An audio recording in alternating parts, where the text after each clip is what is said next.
Hello there, ladies and gentlemen, Pricie here, and I'm back with some more World of Tanks footage for you today. Here I am on Hidden Village in the American Tier 9 heavy tank, the M103.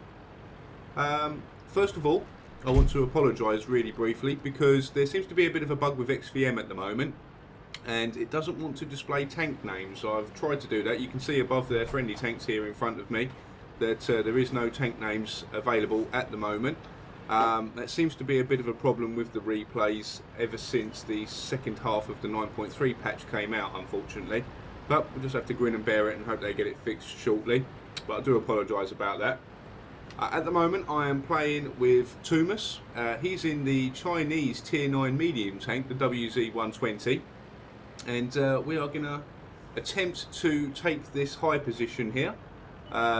Grind some corners, work some rocks, and see if we can work over the enemy team.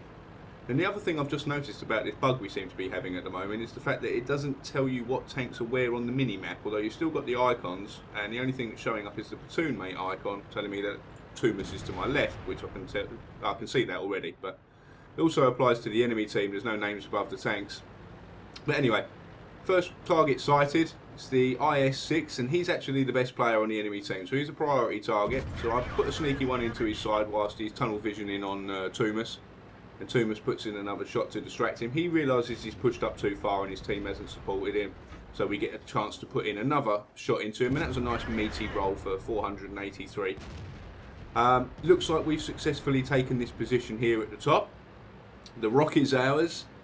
So I'm just going to check down here to see if anything's poking out from the earthwork at the end now, and they're not, so which means I can go and try and chase down the IS-6 again, see if I can put in another couple of shots into him. If we can get him out of the way quickly. He's one of, as I said, one of the best players on the enemy team, if not the best player, so he's a bit of a danger man. I peek over this little sort of bank here, but I don't manage to be able to find a place where I can get a shot at him due to the way that the formation of rocks are down below. So I'll pull up a bit further. I can tell that the enemy tanks are still behind that the sort of rocky outcropping earthwork at the end there. So I've got time, I can peek over, put in a shot, and he puts a shot back into me. It was a bit of a poor trade, but so far I have put 3 shots into him and he's only put 1 into me. And then Thomas comes around the corner, takes careful aim and finishes him off. So that's their best player dealt with. We are 2-2 on the kills now, and that's put me on 1193 damage. Now I'm going to push up to where Thomas is. It's time we started working this this rocky outcropping here. If you can get 2 tanks on the corner like this, then you can, put a lot of fire in and distract them by pulling the tanks to force them to look one way, whilst the tank then peeks around the corner the other way and puts in shots into their vulnerable sides or rear of their turrets, etc. once the turrets have turned. There's some pretty nasty tanks on the other side of this earthwork as well. You can see the T95 Doom Turtle. There's an E75, the legendarily overpowered Tier 11 Japanese medium tank, the Chiri. Because as we all know, the Chiri OP. But we are doing our best here. The E75, who's on the far side of the rock from our team, he is working with us. He's doing a really good job, so kudos to him. He's putting in flanking fire onto that side there, and he's just basically giving the enemy tanks on the far side there something to worry about all the time.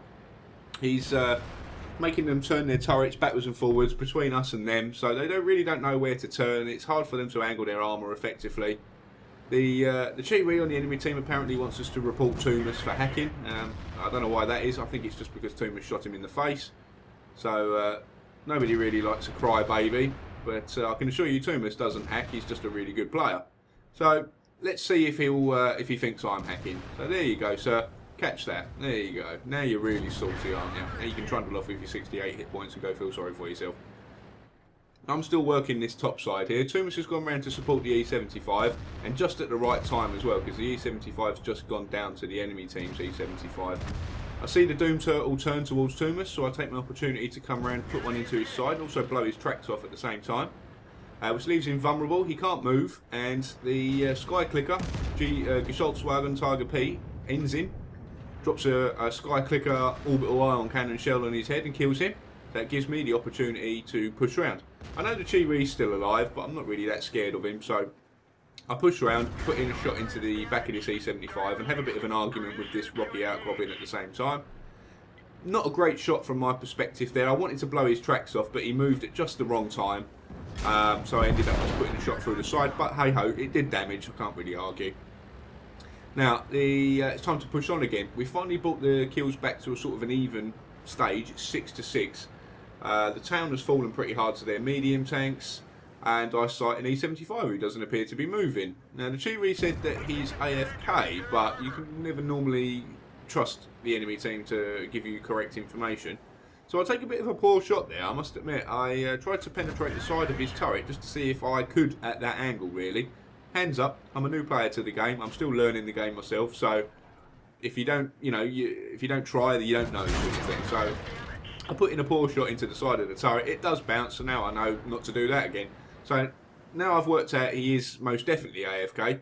I blow his tracks off, drive up, and I'm trying to, at the moment, set his engine on fire. I'm not even sure if I'm hitting it in the right place. I think it's roughly where the engine is here, but I'm trying to light him up, but not having much success. But it's a bit of a lucky touch for me, because since he's AFK, and he was full health when I got here, I got to farm some free damage. So, great success. Tumas nips around the corner and puts in the killing blow, putting Tumas on his 4th kill. And after that little bit of free damage farming on the E75, I'm now on 1,624 damage. Sorry, I got 1,624 damage from him. I'm now on 5,000 damage. So, great success, but still more to be done. There's 3 enemy tanks left. Don't really know what sort of situation their health's in, but I'm in really good health. Tumas is at about half health, so we've got hit points to trade for more damage. Even though Waffenträger auf Panzer IV apparently wants us to cap fast, but he's not a particularly strong player, so I'm guessing he's just worried and wants a win. But it's okay. We want to do some damage, because you're always going to get more experience, more credits if you actually do damage in a game rather than sit in the cap circle farming loser points. So, me and Tumas begin to take a position where we can put slightly different angled fire into this Super Persian that's coming up. He's the next best player on their team, and he turns in just at the right time for me to peek out. I put a shot through his side, blow his tracks off.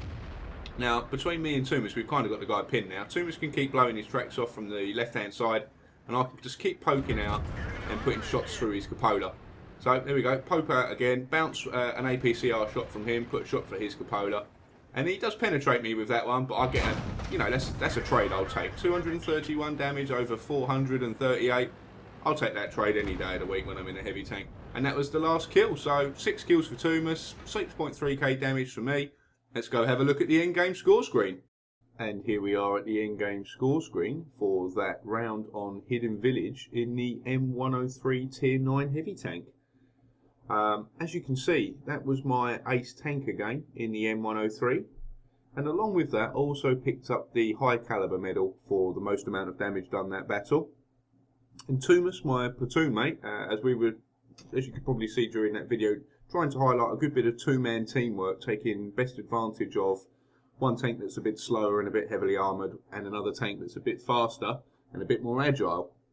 Tumas in his WZ 120, Chinese Tier 9 medium tank, also picked up the top gun, bagsing himself 6 kills during that round.